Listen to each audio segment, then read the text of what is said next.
अमेरिकी space agency NASA ने चंद्रमा की सतह पर उस जगह को ढूंढ निकालने का दावा किया जहां रूस का अंतरिक्ष यान लूना 25 क्रैश हुआ था। 47 साल बाद 11 अगस्त को रूस ने अपना मून मिशन लूना 25 लॉन्च किया था। लेकिन चंद्रमा के दक्षिणी ध्रुव पर उतरने से पहले ही 19 अगस्त को वो क्रैश हो गया था। इस घटना के करीब 12 दिन बाद अमेरिकी स्पेस एजेंसी नासा ने लूना 25 के क्रैश साइट यानी उस जगह को ढूंढने का दावा किया जहां लूना चांद की सतह से टकराया था। नासा के मुताबिक जिस जगह लूना 25 क्रैश हुआ वहां बड़ा गड्ढा बन गया। सबूत के तौर पर नासा की तरफ से चांद के दक्षिणी ध्रुव की 2 तस्वीरें भी जारी की गयी। पहली तस्वीर 27 जून 2020 की है जिसमें चांद की सतह पर एक बड़ा गड्ढा दिखाई दिया, जबकि 24 अगस्त को जारी की गई दूसरी तस्वीर में उस बड़े गड्ढे से थोड़ी दूरी पर एक दूसरा गड्ढा भी नजर आया। नासा के मुताबिक ये गड्ढा करीब 10 मीटर चौड़ा है जो लूना 25 के टकराने से बना। ये जानकारी दी गई कि यह गड्ढा लूना 25 की उतरने वाली जगह से करीब 400 किलोमीटर दूर है। उधर यूक्रेन के रक्षा मंत्रालय ने अपने ड्रोन का एक वीडियो जारी कर रूस के लड़ाकू विमान और हेलीकॉप्टरों का मजाक उड़ाया। दावा किया गया कि पूरी ताकत लगाने के बाद भी रूस के हेलीकॉप्टर यूक्रेन के उस ड्रोन को नहीं मार पाए। और यूक्रेन ने जो वीडियो जारी किया वो उसके ड्रोन में लगे कैमरे में रिकॉर्ड हुआ। वीडियो में एक हेलीकॉप्टर उस ड्रोन पर फायरिंग करता नजर आया, लेकिन कई कोशिशों के बाद भी वो हेलीकॉप्टर उस ड्रोन को ढेर करने में नाकाम रहा।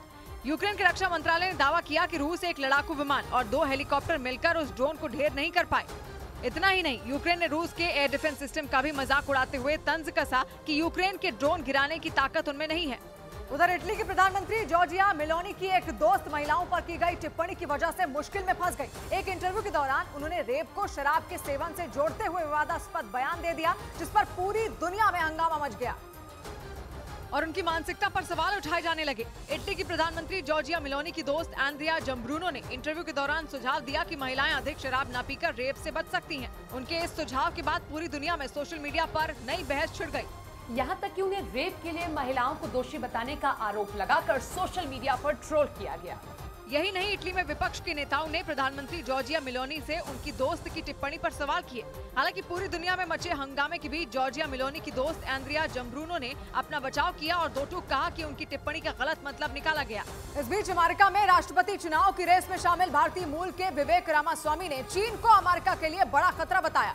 अमेरिकी मीडिया को दिए गए एक इंटरव्यू में उन्होंने दावा किया कि अगर वो राष्ट्रपति बनते हैं तो सबसे पहले रूस को चीन से दूर करने के लिए जरूरी कदम उठाएंगे, क्योंकि अगर रूस को चीन की गोद में बैठने से नहीं रोका गया तो अमेरिका के लिए आने वाले समय में मुश्किल बढ़ जाएंगी। अमेरिकी मीडिया को दिए गए इंटरव्यू में भारतीय मूल के अमेरिकी कारोबारी विवेक रामास्वामी ने यूक्रेन और रूस का युद्ध खत्म करवाने का फॉर्मूला बताया। उनका मानना है कि यूक्रेन को नेटो में शामिल नहीं किया जाना चाहिए और अगर वो अमेरिका के राष्ट्रपति बनते हैं तो ऐसा ही करेंगे। विवेक रामास्वामी का मानना है कि यूक्रेन को नेटो में शामिल नहीं होने देने की गारंटी देकर वो पुतिन की तरफ दोस्ती का हाथ बढ़ा सकते हैं और उनके सामने चीन के साथ साथ सभी तरह के सैन्य समझौते तोड़ने की शर्त रखेंगे। इंटरव्यू के दौरान उन्होंने दो टूक कहा कि किसी भी कीमत पर रूस को चीन के पाले में जाने से रोकना होगा।